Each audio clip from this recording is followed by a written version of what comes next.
34ನೇ ವರ್ಷದ ವಿಜಯ ವಿಕ್ರಮ ಜೋಡುಕೆರೆ ಕಂಬಳವು ಮಾರ್ಚ್ 2ರಂದು ಉಪ್ಪಿನಂಗಡಿ ನೇತ್ರಾವತಿ ನದಿ ಕಿನಾರೆಯ ಕೋಟೇಲು ಎಂಬಲ್ಲಿ ಶ್ರೀ ಕ್ಷೇತ್ರ ಧರ್ಮಸ್ಥಳದ ಜಾಗದಲ್ಲಿ ನವೀನ ಮಾದರಿಯ ಕರೆಯನ್ನ ನಿರ್ಮಿಸಿ ಜೋಡುಕರೆಯಲ್ಲಿ ಸಂಪ್ರದಾಯಬದ್ಧವಾಗಿ ಶಾಸ್ತ್ರೋಕ್ತವಾಗಿ ಉದ್ಘಾಟನೆಗೊಳ್ಳಲಿದೆ ಎಂದು ಕಂಬಳ ಸಮಿತಿಯ ಅಧ್ಯಕ್ಷ ಅಶೋಕ್ ಕುಮಾರ್ ರೈ ಕೋಡಿಂಬಾಡಿ ಹೇಳಿದರು.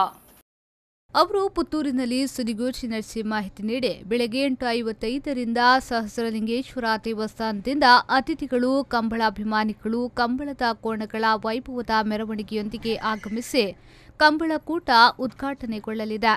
ಕಂಬಳದ ಸಭಾ ಕಾರ್ಯಕ್ರಮವು ಸಂಜೆ 6 ಗಂಟೆಗೆ ಕಂಬಳದ ಭವ್ಯ ವೇದಿಕೆಯಲ್ಲಿ ನಡೆಯಲಿದ್ದು, ಕಂಬಳದ ಉದ್ಘಾಟನೆಯನ್ನ ಮಾಜಿ ಸಚಿವ ಜನಾರ್ದನ ರೆಡ್ಡಿ ಅವರು ನೆರವೇರಿಸಲಿದ್ದಾರೆ. ಅಧ್ಯಕ್ಷತೆಯನ್ನ ಕೇಂದ್ರ ಸಚಿವ ಡಿವಿ ಸದಾನಂದಗೌಡ ಅವರು ವಹಿಸಲಿದ್ದಾರೆ. ಮುಖ್ಯ ಅತಿಥಿಗಳಾಗಿ ಸಂಸದ ನಳಿನ್ ಕುಮಾರ್ ಕಟೀಲ್, ಶಾಸಕ ಸಂಜೀವ ಮಠಂದೂರು, ಮಾಜಿ ಸಚಿವ ರಮಾನಾಥ್ ರೈ ಮೊದಲಾದವರು ಭಾಗವಹಿಸಲಿದ್ದಾರೆ. ಸಮಾರೋಪ ಸಮಾರಂಭವು ಮಾರ್ಚ್ 3ರಂದು ನಡೆಯಲಿದ್ದು, ಅತಿಥಿಗಳ ಉಪಸ್ಥಿತಿಯಲ್ಲಿ ಬಹುಮಾನ ವಿತರಣಾ ಕಾರ್ಯಕ್ರಮ ಕೂಡ ನಡೆಯಲಿದೆ ಎಂದು ತಿಳಿಸಿದರು.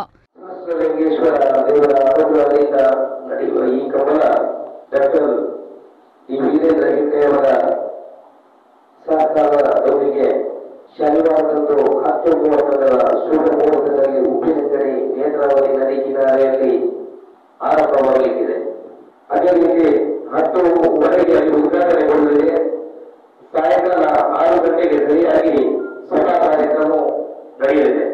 ಇದಕ್ಕೆ ಕೇಂದ್ರ ಸರ್ಕಾರದ ಮಂತ್ರಿಗಳಾದ ಡಿ ಸದಾನಂದಗೌಡರು, ಮಾಜಿ ಸಚಿವರಾದ ಜನಾರ್ದನ ರೆಡ್ಡಿ, ಈ ಭಾಗದ ಶಾಸಕರು, ಸಂಸದರು, ಹಲವು ಮತ್ತು ಕಲ್ಯಾಣಿ ಗಣ್ಯರು, ಮಾಜಿ ಮಂತ್ರಿಗಳಾದ ಈ ಸಂದರ್ಭ ಸುದ್ದಿಗೋಷ್ಠಿಯಲ್ಲಿ ಎನ್ ಉಮೇಶೆಣೆ, ಕುಶಾಲಪ್ಪ ಗೌಡ ಪುವಾಚೆ, ಕೇಶವ್ ಭಂಡಾರಿ ಕೈಪಾ ಬಿಳಿಪಾಡಿ, ಸೀತಾರಾಮ್ ಶೆಟ್ಟಿ ಹೆಗ್ಡೆ ಗಿತ್ಲು ಮತ್ತಿತರರು ಈ ಸಂದರ್ಭ ಹಾಜರಿದ್ದರು.